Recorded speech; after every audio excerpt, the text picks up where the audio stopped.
Narinig? Okay, thank you.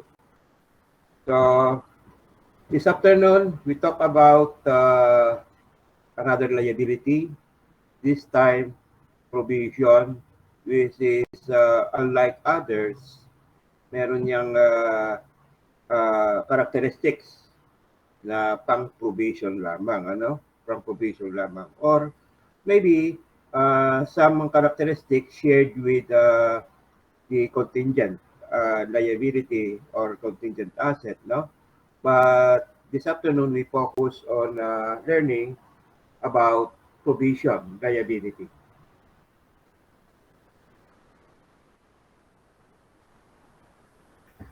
Now, I want to hear voices this afternoon. May I call Ragemia, are you there? Yes, sir. Will you please read definition? Definition of provision.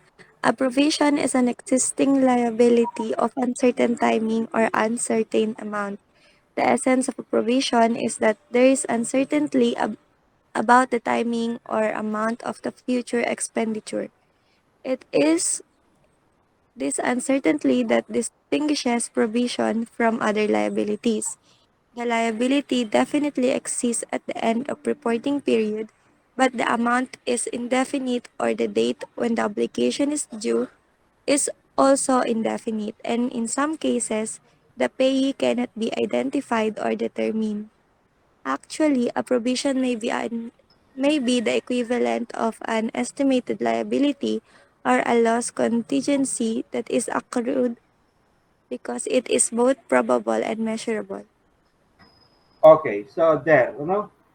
Now, I want you not to forget, remember, no? Remember, when it comes to talking about provision, na unlike other liabilities, merong sa provision uncertainty as to timing, kung kailan babayaran ng utang, and also kung magkano, the amount. And also, I want you not to forget also na yung valuation ng provision allowed yung estimation. And provision is accrued kasi probable. Now later, i-define clearly anong ibig sabihin ng probable, ano? And also provision is can be measured in terms of peso, no? In terms of amount, can be measured. How much? Now we go to the provision and other liabilities. Opok, are you there? Opok. Yes, sir. With provision and other liabilities. Paragraph 11 of CAS 37 state that a provision can be distinguished from other liabilities in the sense that there is uncertainty about the timing or amount of the future expenditure required for settlement. In contrast, there is certainty about the timing or amount of other liabilities, such as trade payables and accruals. Trade payables and accruals are liabilities to pay for goods or services that have been received or supplied and have been invoiced or formally agreed with the supplier. Okay, so there, ano? Now, yung mga other liabilities like trade payables and accruals, many of them invoiced yan or formally agreed between the buyer and seller. No? So, unlike balik tayo sa provision, yung uncertainty about the timing and amount ine-emphasize. Ano? One of the major characteristics para masabing yung liability mo ay provision. Now, recognition of provision. Uh, Espiritu, nandiyan ka ba? Dumdum, nandiyan ka ba? Dumdum. Yes po, sir. Pakibasa na. Recognition of provision. Recognition of provision. Pass 37, paragraph 14, provides that a provision shall be recognized as a liability in the financial statements under the following conditions. A. The entity has a present obligation, legal or constructive, as a result of a past event. B. It is probable that an outflow of resources embodying economic benefits would be required to settle the obligation. And C. The amount of the obligation can be measured reliably. Okay, so again, when do you have a provision? When there is that present obligation. This may be either legal or constructive. Kung paano naging legal yan, kung kailan naging constructive, we will be discussed in later paragraphs. And also, there must be past event. Ano yung past event? Related sa present obligation. Okay? Now, so provision, there is that probability or the liability is probable that an outflow of resources embodying economic benefits would be needed to settle the obligation. And again, the amount of provision can be measured reliably. Okay? Reliably. Aguila, are you there? Yes, sir. You read present obligation.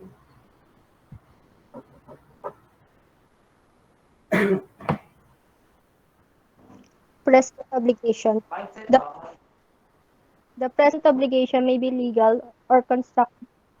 It is fairly clear what a legal obligation is. A legal obligation is an obligation arising from a contract, legislation, or other operation of law. A constructive obligation is an obligation that is derived from an entity's action where A. The entity has indicated to other parties that it will accept certain responsibilities by reason of an established pattern of past practice, published policy, or a sufficiently specific current statement. B. And as a result, the entity has created a valid expectation on the part of other parties that it will discharge those responsibilities. Otherwise defined, a constructive obligation exists when the entity from an established pattern of practice or stated policy has created a valid expectation that it will accept certain responsibilities. Okay, so the present obligation. This may either be legal or constructive. Legal siya kung uh, dinidikta ng existing contract or merong legislation and other operation of law.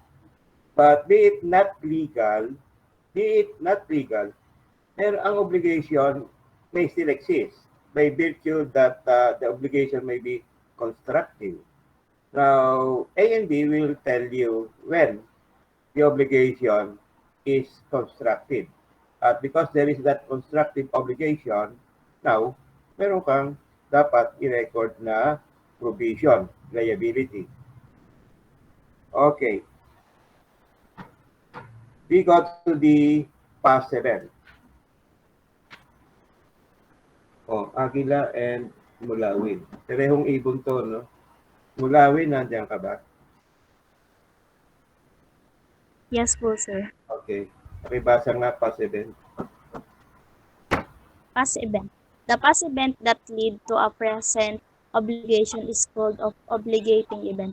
An accounting provision cannot be created in anticipation of future event. The event must be already accrued, which gives rise to the legal or constructive obligation. An obligating event is an event that creates a legal or constructive obligation because the entity has no realistic alternative but settle the obligation created by the event. This is the case where A. The settle of the obligation can be enforced by law. B. The event create valid expectation on the part of other parties that entity will discharge the obligation, as in the case of constructive obligation. In these cases, where is not clear whether whether either in the present obligation a past event is deemed to give risk to the present obligation is taking into account all available evidence is more likely than not that a present obligation exists at the end of reporting period. For example, in a lawsuit is may be disputed whether is certain events had occurred or whether those events result in a present obligation. In such a case, an entity shall determine whether a present obligation exists at, at the end of reporting period by taking into account all available evidence, including the opinion of experts. The evidence considered includes any additional evidence provided by the events after the end of the reporting period. Okay, so there, ano? Uh, ay, so present obligation, no? Dapat meron siyang past event or the obligating event. Technically, yun ang tawag. Now, kung walang past event, paano magkakaroon ng present obligation, ano?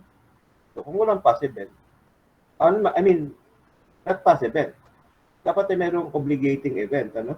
Kung walang obligating event, paano magkakaroon ng present obligation? There must be obligating event.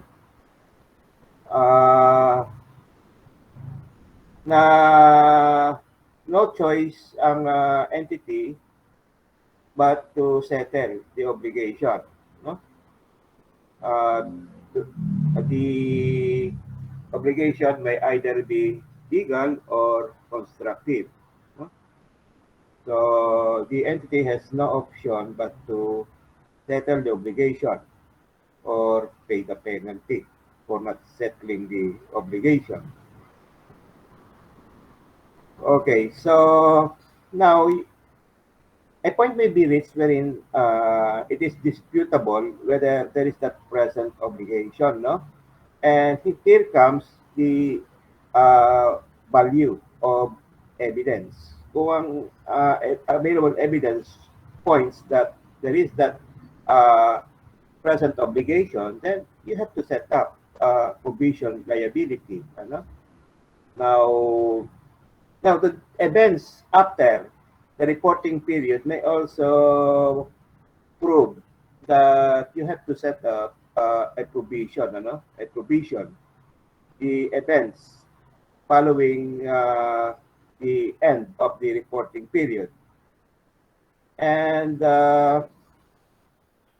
also, kung merong evidence to point out na meron kang present obligation to set up provision. Now also, it may be necessary na magkonsulta ka, makuha mga opinion ng experts, no?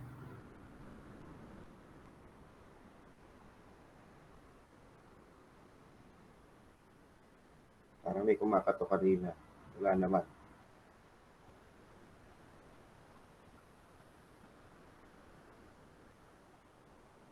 So, there, ano? The past event giving rise to the present obligation. Now, we go to the probable outflow of economic benefits.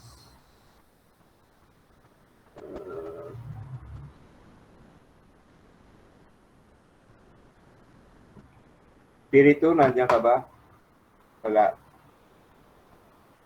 Okay. De Torres. Are you there? De Torres, Yes, sir.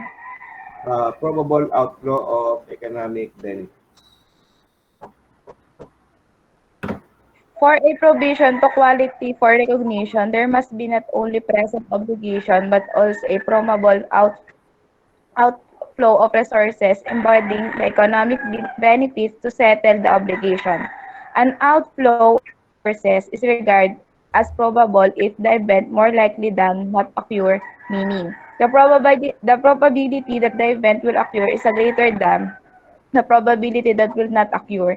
As the rule of thumb, probable means more than 50% likely or sustainably more. Okay, okay, okay, okay. So, there, ano, uh, there is that existence of provision when there is that, ano, we can say probable that there will be outflow of resources embodying economic benefits para to settle the obligation, no? And at this point, uh, clear.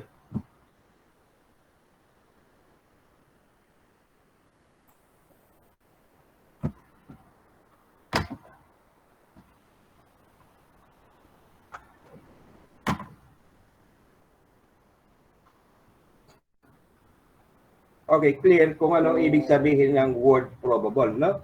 If there is that more than 50% chances that the event will occur, no? Or happen, probable na yung event na yon will be occurring, ano? Probable. So, more than 50% kung ating i-quantify, ano? 50% or more than. Now, kasi rule of thumb, probable means more than 50% likely or substantially more.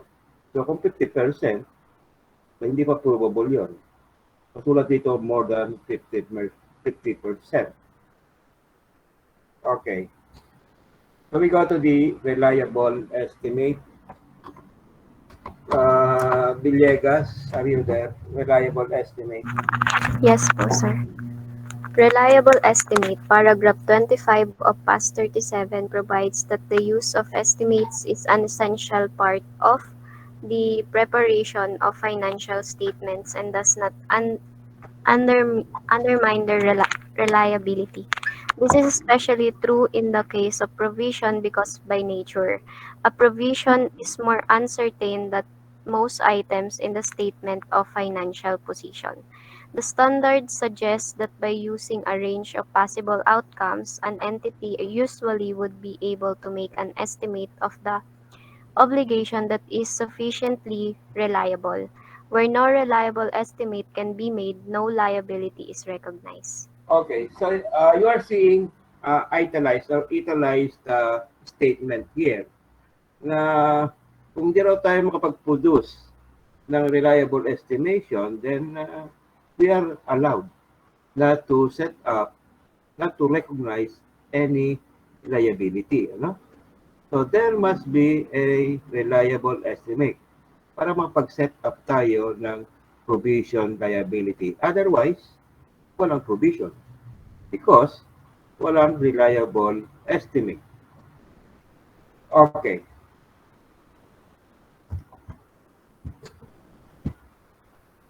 Illustration of a provision.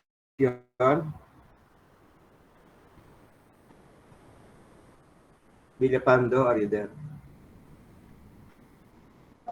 Pakibasa na.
Okay, so there, ano?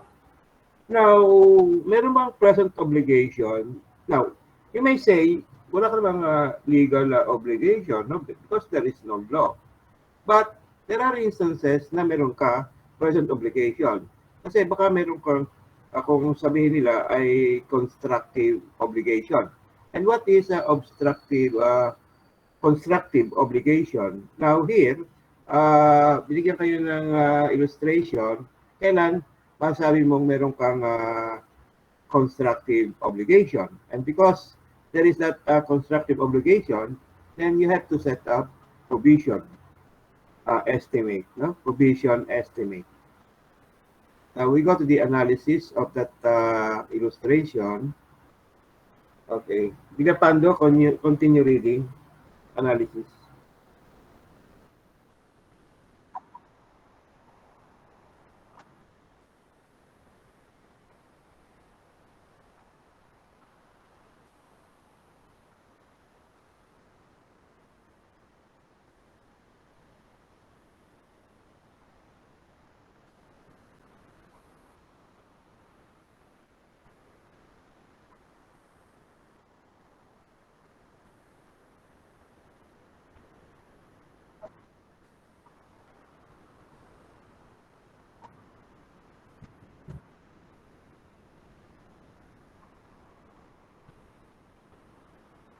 Okay, so merong present obligation in the form of estimated provision.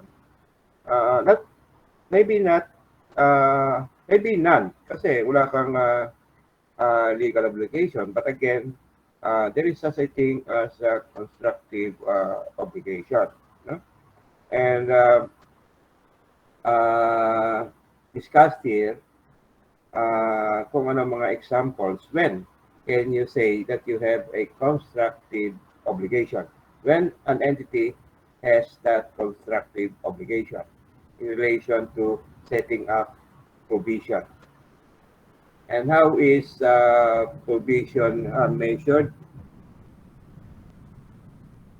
Laresma, are you there? Yes Laresma, po, sir. may echo ata. O sige, you read. Measurement of provision. The amount recognized as a provision should be the best estimate of the expenditure required to settle the present obligation at the end of reporting period. The best estimate is the amount that an entity would rationally pay to settle the obligation at the end of reporting period or to transfer it to a third party at that time. Where a single obligation is being measured, the individual most likely outcome adjusted for the effect of other possible outcomes may be the best estimate. Where there is a continuous range of possible outcomes and each point in that range is as likely as any other, the midpoint of the range is used. Where the provision being measured involves large population of items, the obligation is estimated by weighting all possible outcomes by their associated possibilities. The name for this statistical method of estimation is expected value. Okay, so in this paragraph, no?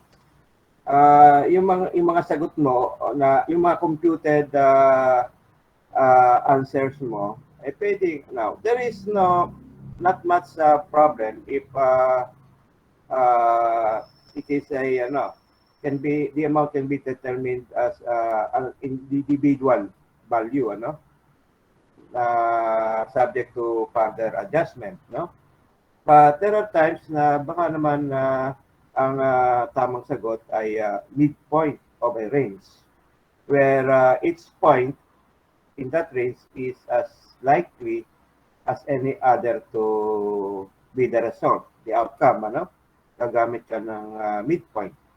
And there is that third one, third case, wherein you compute and come up with an expected value.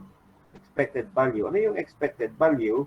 Gagamit ka na dito ng weighted values, multiplying with a factor which is a probability that value will be occurring, So you have an example or illustration here para masabing you are using that method expected value. Okay? Expected value. Hey, Guzman, are you there? Yes, sir. Pakibasa nga ng illustration. Illustration, expected value method. An entity sells good with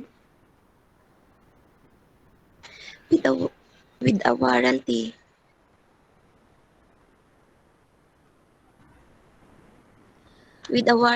under which customers are covered for the cost of repairs of any manufacturing defect that become apparent within 6 months after purchase. If minor defects are detected in all products sold, repair costs would be about 1 million pesos. If major defects are detected in all products sold, repairs costs of 5 million would result. The entity's past experience and future expectation indicted that 75% of goods sold will have no defect, 20% will have minor defect, and 5% will have major defect. The expected value or cost of repairs is measured as follows: 75% sales, none; 70 20% sales, 20% times 1 million pesos equals 200,000. 5% sales times 5 million equals 250,000. 250,000. Total expected value or cost of repairs 450,000. Okay, so here you are doing the expected value method to come up with the estimated provision. No? You are given here an illustration of how to compute for the expected estimated amount of provision because of repairs in this illustration, no? Using the probabilities. And we have coming another illustration, another illustration. Now this time using the risk adjustment factor. Now in this, let us see how the risk adjustment factor is used in this another illustration. Burgos, are you there? Burgos.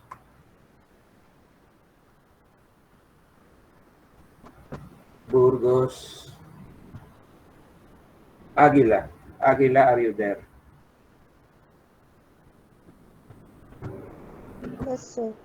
Pakibasa nga another illustration.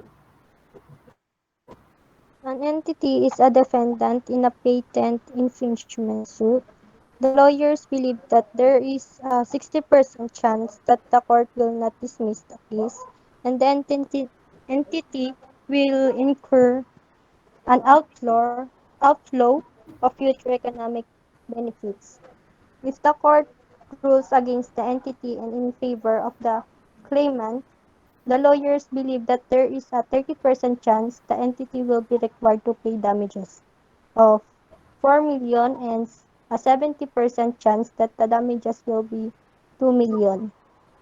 A 10% risk adjustment factor to the probabilities of the expected cash flows is considered to reflect the uncertainties in the cash flows estimate. Measurement of provision.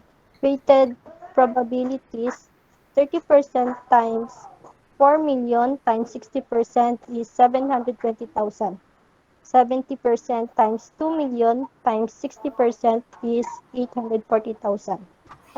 Expected cash flow is 1,560,000 and risk adjustment factor 10% times 1,560,000 equals to 150,000 156,000. Estimated amount of provision 1,716,000. The amount of provision shall be discounted if the effect of the time value of money is material. Okay, here. Now you are seeing how the risk adjustment factor applied in solving a problem, ano? And also in this illustration, you are seeing a positive factor. Now the factor may not always be positive. It may be rarely be, or sometimes a negative factor. No? You are seeing a positive factor here. And there is this last statement, the amount of the provision shall be discounted. The effect of time value of money is material. Now, pag sinabing time value of money, balik na naman tayo doon sa gamit ng mga present value. No? And if the value or time value is material, pwede mong i-discount yung cash flow in the future to the present value, equivalent present value. Nag-discount ka. Now, in the above illustration, hindi ginamit ang discounting, ano? And to suggest that the time value of money is not material, no? Now, there is that illustration or, okay, there may be cases, there are cases wherein the time value of money is material, and so you discount the future value to its present value using the present value of money. Now we go to the other topic, the other measurement considerations. Oh,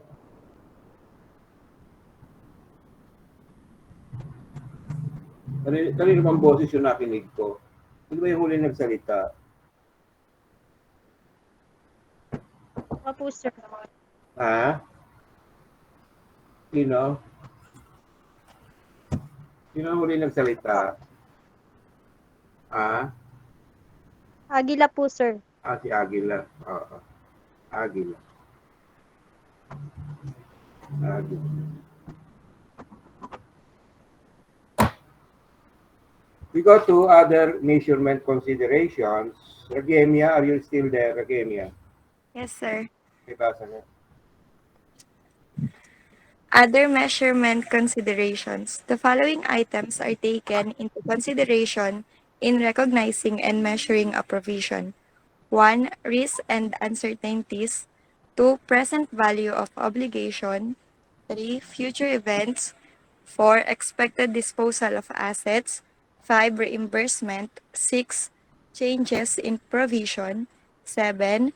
Use of provisions. 8. Future operating losses. And number 9, one rose contract. Okay. You continue reading, Ragemia. There is risk and uncertainties. Risk and uncertainties. The risks and uncertainties that inevitably surround events and circumstances shall be taken into account in reaching the best estimate of a provision. Risk describes variability of outcome. A risk adjustment may increase the amount at which a liability is measured. As prudence dictates, caution is needed in making judgment under conditions of uncertainty so that income and assets are not overstated or expenses and liabilities are not understated. However, uncertainty does not justify the creation of excessive provision or a deliberate overstatement of liabilities. Prudence is wise thought before acting. Okay. So there, no?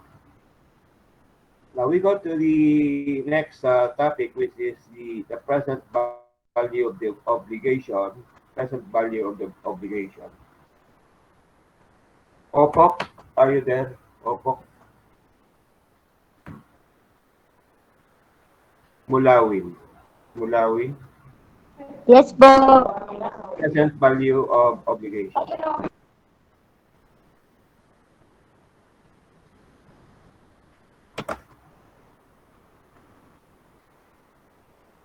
Present value of obligation. Read. Mulawin na po, sir. Nagsalita po kasi si Opo. You read present value of obligation. Present value of obligation. where the effect of the time value of money is material, the amount of revision shall be the present value of the expenditure expected to settle the obligation. The discount rate should be a pre-tax rate that reflects the current market assessment of the time value of money and the risk specific to the liability. The discount rate should not reflect the risk for which cash flow is estimate had already being adjusted. Okay. So the present value using the pre-tax rate. So kapag sinabing post-tax rate, ito pre-tax eh, no? Pre-tax rate. So ano, ini-ignore mo muna yung percentage sa income tax, ano? So wala yun. Wala muna yun, no? So this is a pre-tax rate. Pre-tax rate. Okay. So present value, future events. Mulawin, continue reading. Future events. Future events that affect the amount required to settle an obligation shall be reflected in the amount of approbation where there is sufficient evidence that they will occur. Such future events include new legislation and change in technology. Continue, example. Example, an entity may believe that cost of cleaning a site at the end of its life could be reduced by future change in technology. The amount recognized must reflect the reasonable expectation of technically qualified and objective observed, taking into account all available evidence has that to the technology that could be available at the time of cleanup. The effect of possible new legislation is also taken into consideration in measuring an existing obligation while suffering objective evidence exists that the legislation is virtually certain to the in- enacted. Okay. So when we can consider future events to influence the the amount of estimated provision, no? Now, when there is that sufficient evidence that these future events will occur, no? Whether there is that, for example, there is that new legislation, changes in technology, there must be sufficient evidence for us to consider these future events to influence the amount of our estimated provision. Now we proceed with the expected disposal of assets. Villegas, you read expected. Expected disposal of assets. Gains from expected disposal of assets shall not be taken into account in measuring a provision. Instead, an entity shall recognize gain on disposal at the time of the disposition of the assets. In other words, any cash inflows from disposals are treated separately from the measurement of the provision. Okay, so the cash inflows from disposal of assets that must be shown separately from the amount of the provision, and also the recognition of this gain shall be based on realization, no, or at the time of the actual disposition of these assets. Ano sinabi ng first statement? Gains from expected disposal of assets. Expected, okay, shall not be taken into account in measuring a provision. Unang-una, the incoming cash should be treated separately from the amount of provision. And also, so hindi rin pwede ang receivable, ano? From the disposal, pwede kang receivable, no? Depende sa usapan ng buyer and seller, no? The disposition must be realized, no? It must be, the disposition must be realized, no? But again, be it realized, still the provision uh, should be treated separately from the inflow of cash. Sino ba yung nagbasa? Villegas? Villegas, ikaw ba nagbasa? Yes po, sir. Okay, continue reading reimbursement.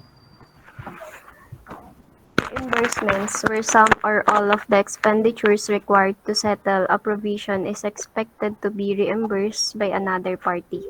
The reimbursement shall be recognized when it is virtually certain that reimbursement would be received if the entity settles the obligation. The reimbursement shall be treated as a separate asset and not netted against the estimated liability for the provision. The amount of reimbursement shall not exceed the amount of the provision. However, in the income statement, the expense relating to the provision may be presented net of the reimbursement. Okay, so important statements in this topic you should not forget. Ano? When you are presenting the statement of financial position, pakita mo pagkano yung estimated provision. No? Magkano? Now, gross, kung magpapakita ka pa rin ng receivable from receivable because meron kang reimbursement. Pakita mo yon sa asset side. No? Pakita mo sa asset side. Dalawa. Separate asset for the receivable and separate liability for the provision liability. Unlike sa income statement, no? Unlike sa income statement. Kasi kapag gawin nag-credit ng provision, ano yung debit? Marahil loss from litigation, no? Or sampa. Nagbayad ka ng ano, yung oil spill damages, ano? So that is an expense debit, no? Debit. Now, pwede mong ipakita sa income statement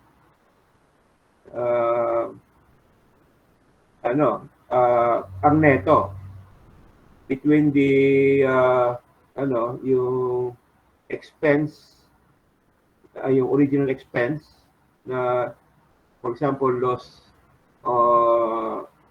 on litigation minus the amount of reimbursement received equals to net. Pwedeng yung net expense ang iyong ipakita, no? Positive, hindi pwedeng negative. Kasi sinabi dito, the amount of reimbursement shall not exceed the amount of the provision.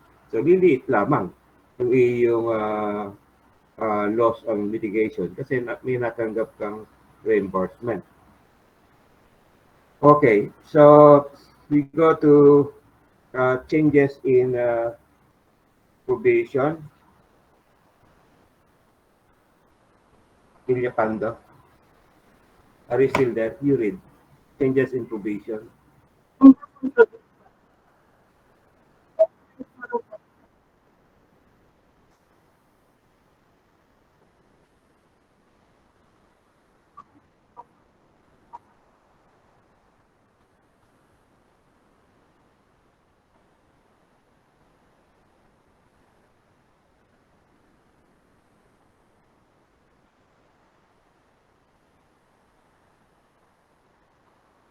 Okay.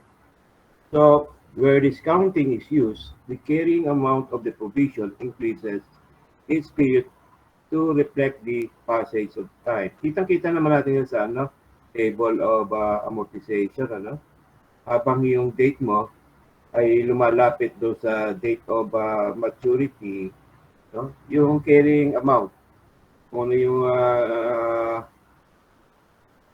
ano yung iyong o principal, ano? Yung principal or ang iyong ina-amortize, ito talagang lumalaki, no? Kitang-kita natin sa table yon, no?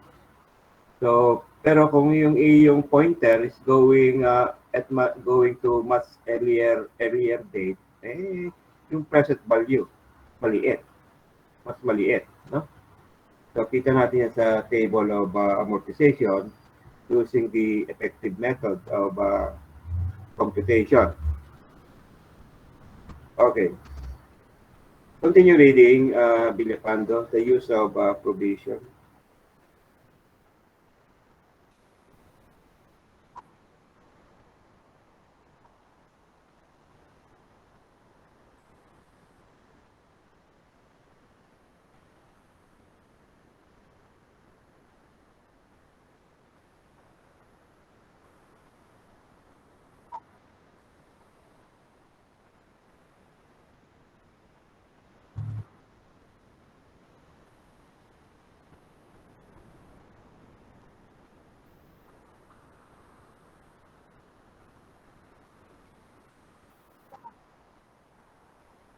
Okay, so it doesn't matter kung napakaraming provision yung iyong statement of financial position, no?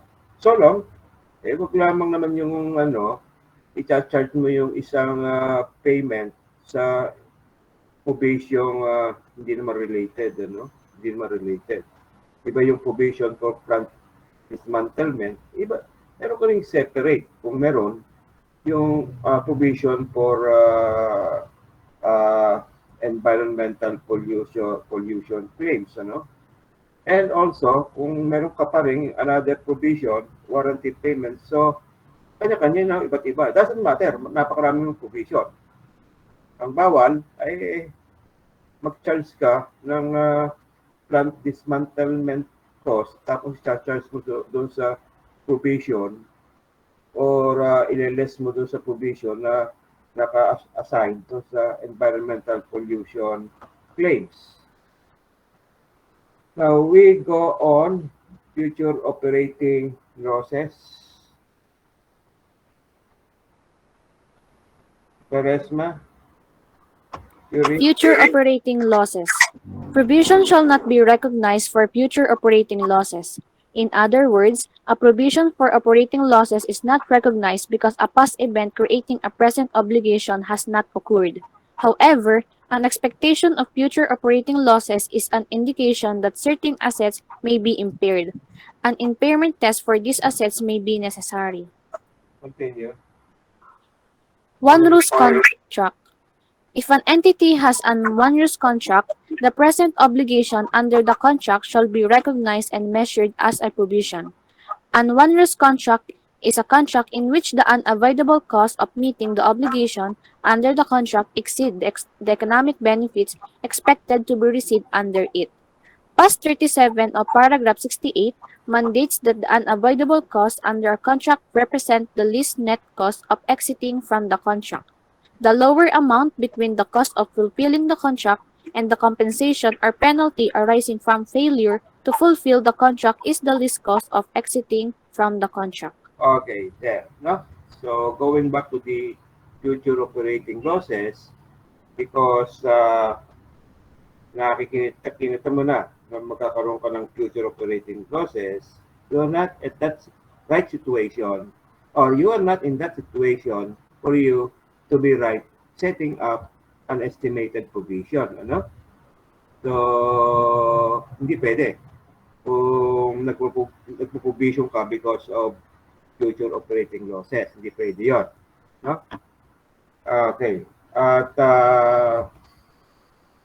however, sinasabi dito na baka you are at that point na dapat mag-perform ka ng impairment test. Baka yung mga existing assets mo ay may diferensya, ano? But not, do not at this point put up a estimated provision, just because you are providing for the future operating losses. Sabi dito, hindi pwede yun, no? And then we go to the onerous contract, no? Onerous contract. It is read onerous contract.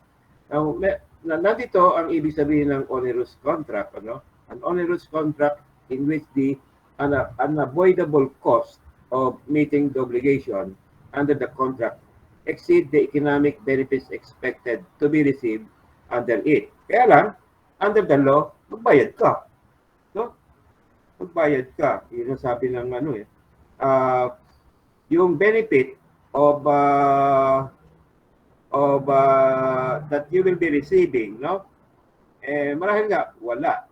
Kaya lang, dapat ka magbayad under the agreement or else, no? I don't ma-realize na you are at a point of not thinking anymore kung whether you will be benefiting from continued paying or not, ano? Kasi ang consequences may be, masasabi nating onerous din, no? Because hindi ka nag-comply doon sa inyong agreement. Now, the onerous contract is defined here kung ibig sabihin yan. Okay.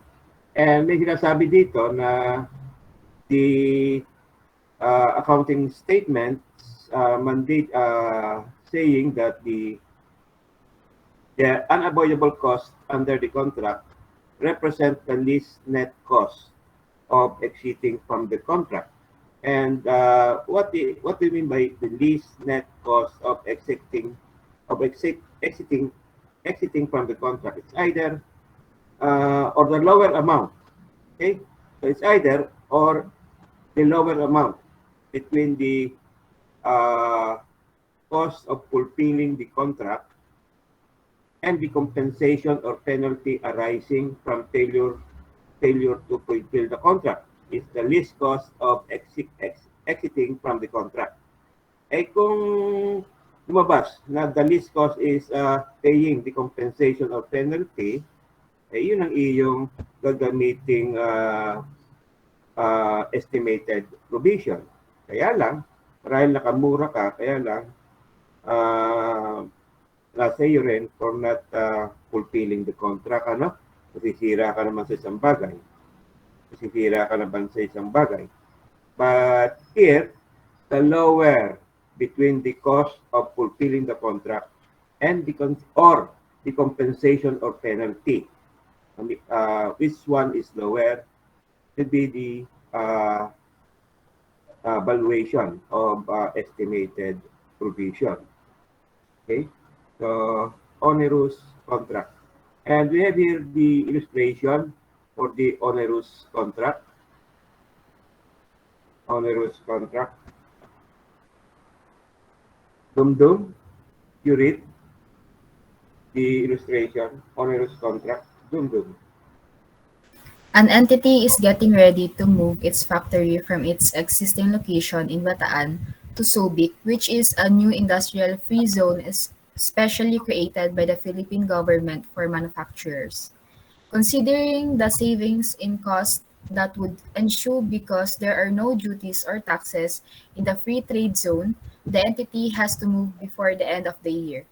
However, the lease on the entity's present location is non-cancelable and will expire 2 years from year-end. The obligation under the lease is the annual rent of 500,000 pesos. The lease agreement is an executory onerous contract because after moving to the new location in Subic, the entity would derive no benefit from the existing factory building in Bataan but would still pay the rental for 2 years. Thus, the unavoidable cost exceeds the benefit expected under the lease contract. Accordingly, the entity is required to recognize a provision for the onerous contract. The amount is equal to the present value of the rental for 2 years of 1 million pesos. Okay, so in here illustration, you are seeing that you have to apply the present value, no? The present value. And you apply the present value in the at times na yung time value of money is material. No? Okay, now it's stated here that the estimated provision may be stated at its present value. Okay. Now there are examples of provision, samples of provision. 1, 2, and 3. 1, 2, 3. De Guzman, you read. Example of provision: warranties. The best estimate of the warranty cost is recognized as a provision because there is a clear constructive obligation arising from an obligating event, which is the sales of product with warranty. 2.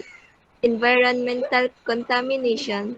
If any entity has environmental policy such that other parties would expect that entity to clean up any contamination, or if the entity has broken current environmental legislation, then a provision for environmental damage shall be made. The obligating event is contamination of the property which gives rise to constructive or legal obligation. A provision is recognized for the best estimate of the cost of cleaning up contamination. 3. Decommissioning or abandonment cost. When an oil entity initially purchases as oil field, it is put under a legal obligation to decommission the site at the end of its life. The cost of abandonment of decommissioning shall be recognized as a provision and may be capitalized as cost of the oil field. Okay, so in this topic, I hope it becomes clearer to you what the decommissioning or abandonment cost mean, ano? Decommissioning. And you have given here examples that usually arise in problems when to consider setting up provision liability. There is that issue on warranties, environmental contamination, and decommissioning or abandonment cost. May sakit ka ba, Di Guzman? Di Guzman, malat ka ba? Pa, hindi na po. Hindi naman. Oo. Sana hindi Omicron yan. Oo. Hindi po. Oo. De Torres, are you still there? You read 4 and 5, De Torres. Surely po dyan yung guarantee po. Court case and guarantee. After a wedding in the current year, 10 people die possibly as a result of food poisoning from products sold by entity. Legal proceedings are started seeking damage from entity. When the entity prepares the financial statement for the current year, the lawyers advise when owning the developments in the case, it is probable that entity will be found liable. A provision is recognized for the best estimate for the damage because there is a present obligation. Guarantee. In the current year, an entity gives a guarantee a certain borrowing or of another entity during the year of the financial condition of the borrower deteriorates and at the year end of the borrower files a petition for bankruptcy. A provision is recognized for the best estimate of the guarantee obligation because there is a obligation arising from obligating event, which is the guarantee. Okay. So, De Torres, can you hear me? Opo, sir. Oh, taga saan barangay ka? Bagong bayan po. Oh, Bagong Bayan. Malayo pala kayo sa Tal Volcano eh, no? Oh, kasi yung meron kang dyan eh, tawag dito. Background mo, parang nasa Tal Volcano ka. Okay. So, class, any question at this point? Si Espiritu nandiyan ba? Si Opok nandiyan ba? Opo, sir. Nandiyan ba si Opok? nawawala ka kanina. Dito pa ako, sir. Tulog ka marami. Okay.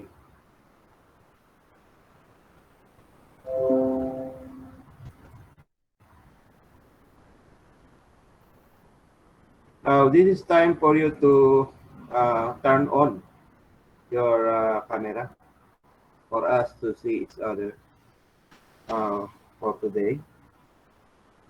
Sino kaya ang ating photographer ngayon? Pwedeng mausap ulit si Wayne Sydney. Pwedeng ma-photograph muli kami. Oh, nawala si Rain. Rain. Oo. Pwede, Rain? Paki-photograph kami. You say only, 1, 2, 3, smile kami. Oy, kailangan magandang smile ang may points. Hintayin namin sa GC. Yagi lang, hindi ko ata makita kasi natakbo ng aking picture. Na-adjust to, no? Ayun, na-adjust pala eh.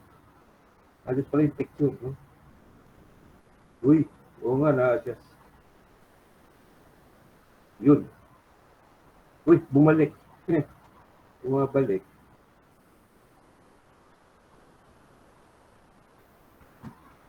Uy, bumabalik. Okay. Ready for 1, 2, 3. I want to see your smiles.